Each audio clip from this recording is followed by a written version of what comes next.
स्वागत छ भाइ बहिनीहरुलाई नेपाल अनलाइन स्कुलमा। आज हामी क्लास 11 को इकोनोमिक्स अन्तर्गत च्याप्टर 6 मा आएको छौं र हामीले आज पढ्ने टपिक के रहेको छ त ह्युमन रिसोर्स। ह्युमन रिसोर्स को चाहिँ हामीले आज के हेर्छौं त कन्सेप्ट्स एन्ड रोल्स है त। ल ह्युमन रिसोर्स को कन्सेप्ट अनि त्यसपछि ह्युमन रिसोर्सले गर्ने एक्टिभिटिजहरु अथवा रोलहरु के हो, ड्युटिजहरु के हो त्यो हेरौं। सुरुमा ह्युमन रिसोर्स को डेफिनेसनबाट जाउँ हैन। ह्युमन रिसोर्स भनेको के रहेछ त्यो हेरौं। Human resource is defined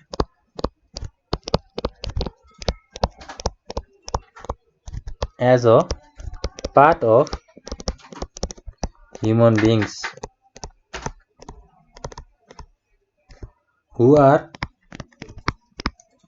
capable, active and efficient in production activities।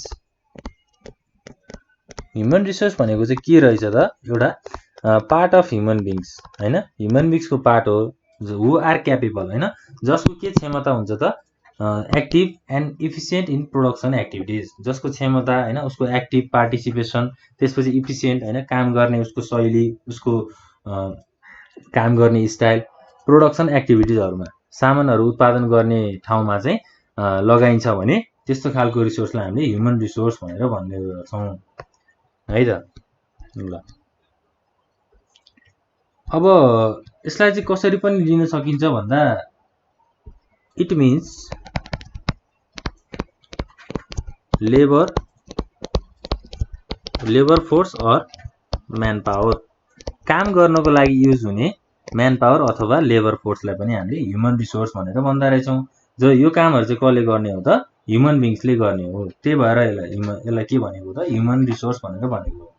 अब ह्युमन रिसोर्सलाई चाहिँ हामीले दुई पार्टमा डिभाइड गर्न सक्छौं, डिभाइडेड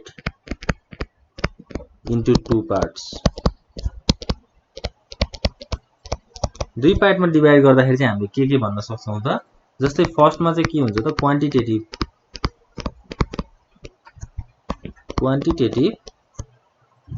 र सेकेन्डमा क्वालिटेटिभ। अब क्वान्टिटेटिभ ह्युमन रिसोर्स भनेको चाहिँ के हो त, जस्तै क्वान्टिटेटिभमा चाहिँ के आउँछ भन्दा क्वान्टिटेटिभमा power depends upon the size of population, population को साइज अनुसार हैन। त्यसपछि अर्को के छ त सोशल एटिट्युड हैन, सोसाइटीमा कस्तो खालको उले बिहेभियरहरु देखाउँछ त्यो भयो।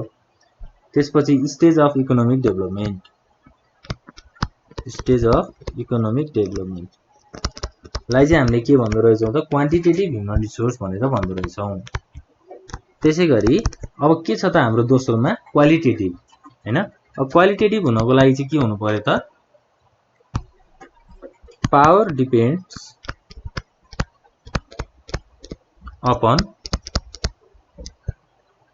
के त अब एजुकेसन हैन, त्यसपछि हेल्थ, त्यसपछि ट्रेनिङ फ्यासिलिटिज। ल यो कुराहरु चाहिँ हाम्रो क्वालिटेटिभ ह्युमन रिसोर्स को कुराहरु चाहिँ छ हैन। दुई पार्टमा हामीले यसलाई विभाजन गर्न सक्छौं, एउटा छ क्वान्टिटेटिभ र अर्को छ क्वालिटेटिभ। अब यो भयो हाम्रो के को डेफिनेसन भयो त ह्युमन रिसोर्स को डेफिनेसन भयो र ह्युमन रिसोर्स को दुईटा टाइप्स को कुराहरु पनि भयो। अब कहाँ जाउँ त हामी roles and importance of human resource. Human resource का रोल्सहरु के छन्, यसका ड्युटिजहरु, यसको रेस्पोन्सिबिलिटिजहरु चाहिँ के छन् र इम्पोर्टेन्सहरु पनि के छ त्यो हेरौँ। ह्युमन रिसोर्स भनेको चाहिँ के हो भन्दा it is an active factor of production. कुनै पनि सामानहरु उत्पादन गर्नको लागि एक्टिभ फ्याक्टर चाहिँ के रहेछ त ह्युमन रिसोर्स रहेछ। ह्युमन रिसोर्स भनेको लेबर हैन। त्यसपछि अब जस्तै हामीले बिजनेसमा के हुन्छ त हाम्रो म्यानेजर हुन्छ त्यसपछि बोर्ड अफ डाइरेक्टर हुन्छ, सिइओ हुन्छ हैन। यो सबै एउटा के हो त ह्युमन रिसोर्सको रूपमा चाहिँ हामीले लिने गर्छौं। र लेबर भएन भने प्रोडक्सन हुन्छ त, उत्पादन हुन्छ त हुँदैन। त्यही भएर ह्युमन रिसोर्स चाहिँ एकदमै इम्पोर्टेन्ट फ्याक्टर छ प्रोडक्सनको लागि। अब रोल्समा चाहिँ नम्बर 1 मा के आउँछ भन्दा इन्क्रिज इन प्रोडक्टिभिटी। जस्तै हामीले भर्खरै कुरा गरिहाल्यौं, विथआउट लेबर प्रोडक्टिभिटी हुँदैन। अब ह्युमन रिसोर्स भइसकेपछि चाहिँ के हुन्छ त प्रोडक्टिभिटी बढ्छ हैन, सामानको उत्पादनहरू चाहिँ बढ्छ। सेकेन्डमा के छ त युटिलाइजेसन अफ नेचुरल रिसोर्स। अब नेचुरल रिसोर्सहरुको पनि युटिलाइज हुन सक्यो। जस्तै नेचुरल रिसोर्समा हावा, पानी हैन, त्यसपछि अब वन जंगल हो, यस्तो खालको रिसोर्सहरुलाई पनि युटिलाइज गर्न सकिदो रहेछ ह्युमन रिसोर्सको माध्यमबाट। त्यसपछि थर्डमा छ मोडर्नाइजेसन इन एग्रिकल्चर। अब एग्रिकल्चर गर्नको लागि पनि त्यसमा मोडर्नाइजेसन ल्याउन सकियो, नयाँ नयाँ टेक्निकहरु युज गर्न सकियो, नयाँ नयाँ मेसिनहरु, नयाँ नयाँ इक्विपमेन्टहरु इन्भेन्सन गर्न सकियो हैन। त्यसपछि फोर्थमा छ टेक्नोलोजिकल डेभलपमेन्ट हैन, टेक्नोलोजीको पनि डेभलपमेन्ट गर्न सकियो हैन, नयाँ नयाँ कुराहरु आविष्कार गर्ने। जस्तै अब हामीले भर्खरै माथि भन्यौं नि मोडर्नाइजेसन इन एग्रिकल्चरको कुराहरु गर्यौं हैन। अब टेक्नोलोजी पनि हामीले एग्रिकल्चरमा युज गर्न सक्छौं हैन। त्यसैगरी फिफ्थमा के छ त इन्फ्रास्ट्रक्चर। इन्फ्रास्ट्रक्चरमा चाहिँ के आउँछ त जस्तै रोड, बिल्डिङ हैन, हाउसिङहरु बनाउने, यस्तो खालको डेभलपमेन्टलाई चाहिँ हामी इन्फ्रास्ट्रक्चर डेभलपमेन्ट भन्छौं। विथआउट ह्युमन रिसोर्स यो कुराहरु चाहिँ सम्भवै छैन हैन, सम्भवै छैन, यो कामहरु गर्नलाई सम्भव छैन। त्यही भएर ह्युमन रिसोर्सको चाहिँ एकदमै मेजर रोलहरु चाहिँ यस्ता छन्। त्यसपछि 6 मा छ हाम्रो सोशियो कल्चरल पोलिटिकल डेभलपमेन्ट हैन। पोलिटिकल डेभलपमेन्ट सोशियली र कल्चरली पनि ह्युमन रिसोर्सले चाहिँ गर्न सक्छ भन्ने कुराहरु चाहिँ यहाँ छ। ल यो कुराहरु चाहिँ अब रोल्स हैन, रोल्स अथवा इम्पोर्टेन्स अफ ह्युमन रिसोर्सको कुराहरु चाहिँ यही नै हो हाम्रो 6 वटा पोइन्टहरु। हामीलाई एक्जाममा सोधियो यदि केही गरी explain 6 roles of human resource भनेर सोधियो भने पनि हामीले यसरी नै लेख्न सक्छौं। कुनै गाह्रो चाहिँ हामीलाई छैन हैन यो गर्नको लागि। अब हामीले यो कुराहरु सकिसकेपछि हामी नेक्स्ट केमा जान्छौं भन्दा concept of human development index, indicators भनौं सुरुमा, र एसडीआई। एसडीआई भनेको चाहिँ के हो त ह्युमन डेभलपमेन्ट इन्डेक्स हो, र अर्को के छ त हाम्रो ह्युमन डेभलपमेन्ट इन्डिकेटर्स। अब ह्युमन डेभलपमेन्ट इन्डिकेटर्स भनेको चाहिँ के हो त हैन, यसलाई चाहिँ कसरी डिफाइन गर्न सकिन्छ भन्दा it means an all round development of human beings हैन। मान्छेलाई चाहिँ डेभलप गराउने, ह्युमन बीइंग्सलाई डेभलप गराउने के हो त एउटा मिन्स, एउटा आधारलाई चाहिँ के भनिदो रहेछ त ह्युमन डेभलपमेन्ट इन्डिकेटर्स भनेर भनिदो रहेछ हैन, एउटा फ्याक्टर। त्यो कुराहरु एचिभ गरिसकेपछि ह्युमन बीइंग्सको चाहिँ डेभलप हुन्छ हैन। ह्युमन बीइंग्सहरु फिजिकली मेन्टली स्ट्रङ हुन्छन् हैन, एजुकेटेड हुन्छन् भन्ने कुराहरु चाहिँ छ। त्यसपछि हाम्रो ह्युमन डेभलपमेन्ट इन्डेक्स छ, त्यो कुराहरु पनि हामी गर्छौं। पहिला हामी जाउँ ह्युमन डेभलपमेन्ट इन्डिकेटर्समा। फर्स्टमा के छ लाइफ एक्सपेक्टेन्सी इन्डिकेटर, जसलाई हामीले सर्ट फर्ममा के पनि भन्छौं त एलईआई भनेर पनि हामीले डिनोट गर्ने गर्छौं। अब लाइफ एक्सपेक्टेन्सी इन्डिकेटर भनेको चाहिँ के हो त हैन। जस्तै अब हरेक कन्ट्रीले आफ्नो जस्तै हरेक कन्ट्रीहरुले चाहिँ आफ्नो पिपलहरुको आफ्नो जनताहरुको चाहिँ के गर्छन् त लाइफ एक्सपेक्टेन्सी रेट चाहिँ क्याल्कुलेट गर्छन् हैन। अब जन्मिएदेखि कहिलेसम्म बाँच्छन् भनेर चाहिँ एउटा एभरेजमा चाहिँ त्यसको क्याल्कुलेसन गर्ने काम गर्छन् हैन। जस्तै अब लाइफ एक्सपेक्टेन्सी इन्डिकेटरले के गर्न सक्छ त भन्दा it can determine some aspects of human development human डेभलपमेन्टको थोरै एस्पेक्टहरूलाई चाहिँ यसले डिटरमाइन गर्न सक्छ अथवा थाहा पाउन सक्छ हैन कसरी ह्युमनको चाहिँ डेभलपमेन्ट हुन्छ भनेर यसले थाहा पाउन सक्छ जस्तै अब while calculating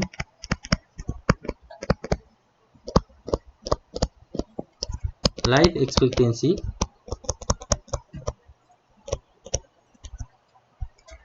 or average age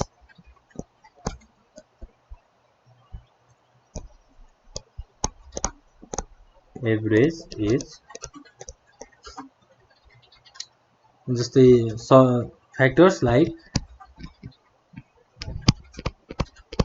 services facilities हैन influencing age of people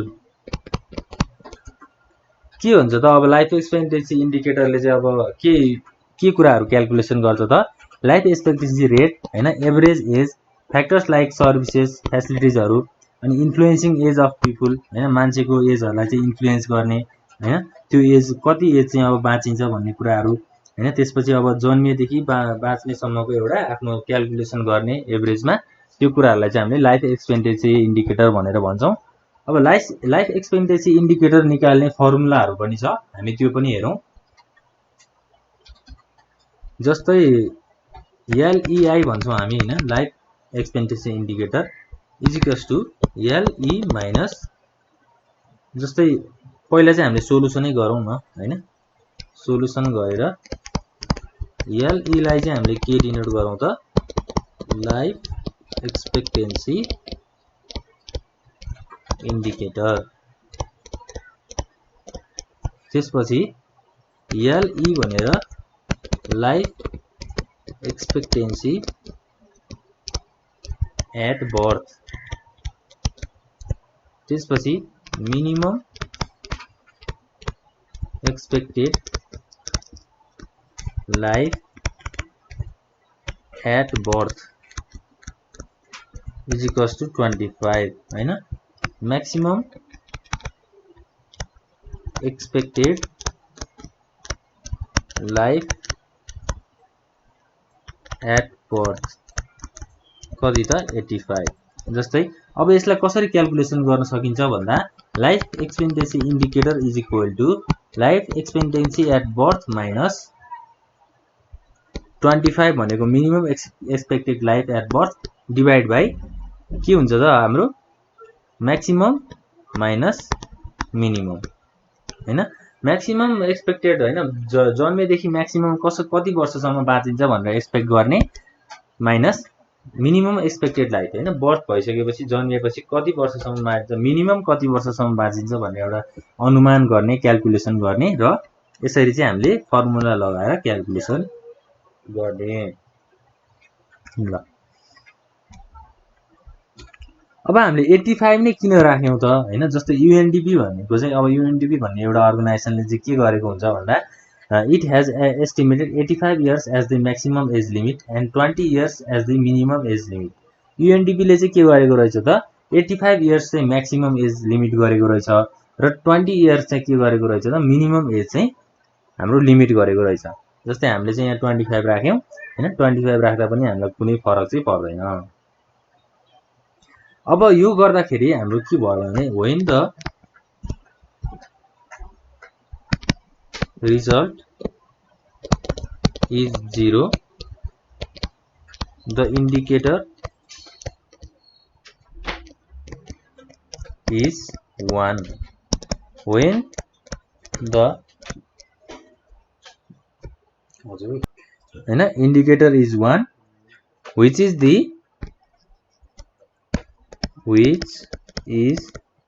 the maximum or best indicator यदि रिजल्ट 0 आयो भने के हुने रहेछ त इन्डिकेटर 1 हुने रहेछ जसलाई चाहिँ हामीले के मान्दो रहेछौं बेस्ट इन्डिकेटर भनेर मान्दो रहेछौं ल यसरी हामीले फर्स्टमा चाहिँ लाइफ एक्सपेक्टेन्सी इन्डिकेटरको कुराहरु गर्यौं अब बी नम्बरमा जाउँ education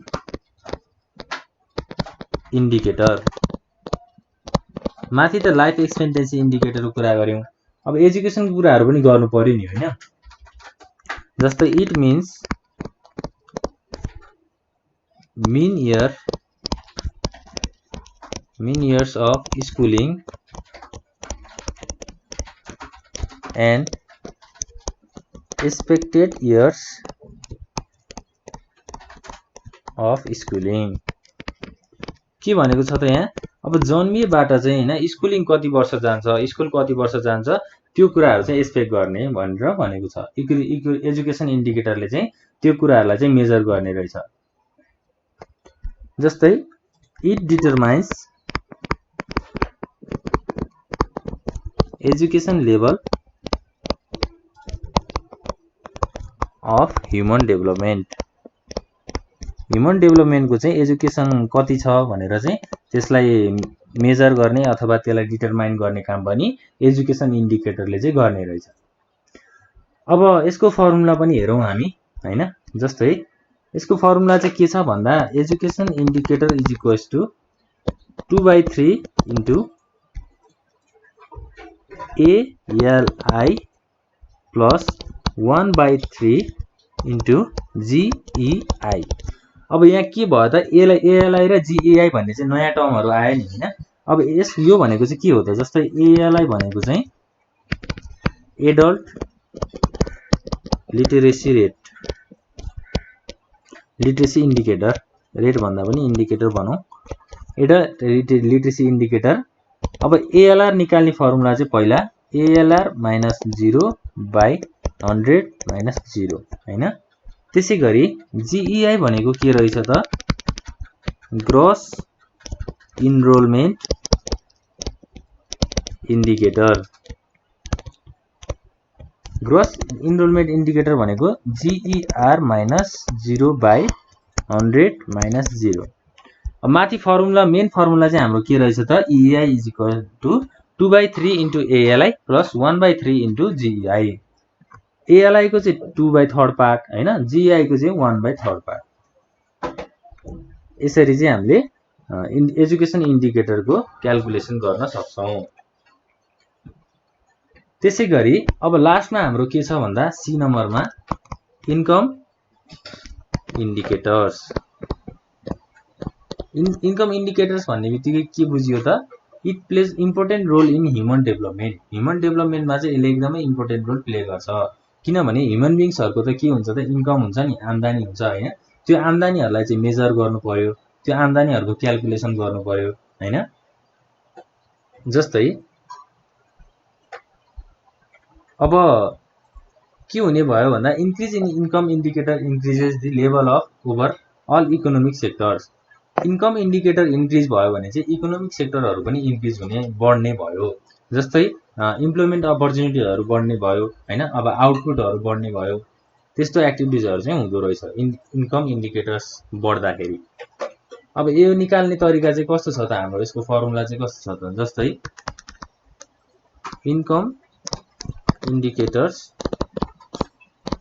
is equal to log GDP हैन। GDP भनेको चाहिँ gross domestic product minus log 100 लगाइदियम 100 बाइ लगाइदियम 400 माइनस लग 100। यो चाहिँ के भयो त? एउटा इन्कम इन्डिकेटर निकाल्ने फर्मुला हैन।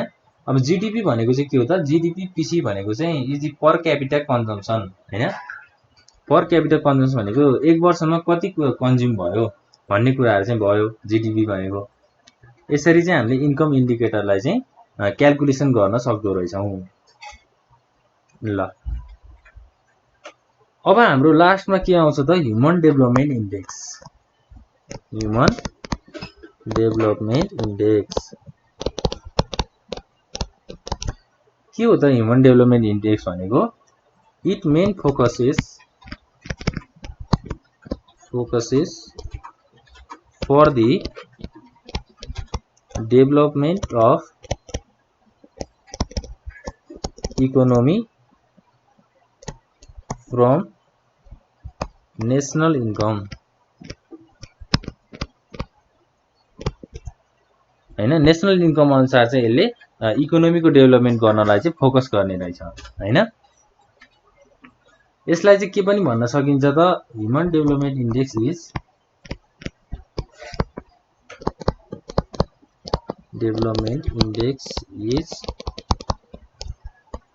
जियोमेट्रिकल मीडियन हैन अफ अ लाइफ एक्सपेक्टेन्सी, त्यसपछि बी मा एजुकेसन र थर्ड मा चाहिँ इन्कम। जस्तै माथि हामीले कुरा गर्यौं नि लाइफ एक्सपेक्टेन्सी इन्डिकेटरको कुरा गर्यौं, एजुकेसन इन्डिकेटरको कुरा गर्यौं हैन। त्यसै गरी हामीले इन्कम इन्डिकेटरको कुराहरु गर्यौं। अब यो के रहेछ त एउटा ह्युमन डेभलपमेन्ट इन्डेक्स भनेको जियोमेट्रिकल मिडियन रहेछ हैन। यो तीनटा कुराहरुको चाहिँ जियोमेट्रिकल मिडियन रहेछ।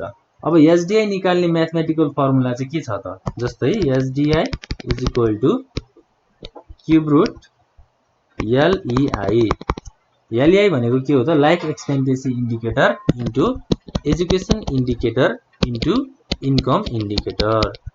यो तीनटा कुराहरुको चाहिँ क्यूब रुट गरेपछि के आउने रहेछ त, ह्युमन डेभलपमेन्ट इन्डेक्स चाहिँ आउने रहेछ। ल यसरी चाहिँ हामीले ह्युमन डेभलपमेन्ट इन्डेक्सको कुराहरु पनि गर्यौं। आजको टपिकको हाम्रो मेन पार्ट चाहिँ हामीले सकिसकेका छौं हैन। अब के कुराहरु पढ्यौं आज हामीले एकचोटी त्यो हेरौं। हामीले ह्युमन रिसोर्सको कुराहरु गर्यौं, कन्सेप्ट र रोल्स हैन। त्यसै लगतै अब ह्युमन रिसोर्सको के इम्पोर्टेन्सहरु छ, त्यसपछि ह्युमन डेभलपमेन्ट इन्डिकेटर्सको कुराहरु गर्यौं। इन्डिकेटर्समा के आयो त, लाइफ एक्सपेक्टेन्सीको कुरा आयो, त्यसपछि अर्को के भयो त एजुकेसनको र इन्कमको। यो कुराहरुलाई चाहिँ अब ध्यान दिएर हेर्नु होला र ध्यान दिएर पढ्नु होला। कुनै कन्फ्युजन भयो भने चाहिँ कमेन्ट बक्समा कमेन्ट गर्नु होला। अर्को क्लासमा चाहिँ हामी के लिएर आउँछौं भन्दा हामीले नेपालको पपुलेसनको बारेमा, करेन्ट स्ट्याटस अफ नेपाल पपुलेसनको बारेमा चाहिँ लिएर आउँछौं। यति भन्दै आजको क्लास यही इन हुन्छ। Thank you.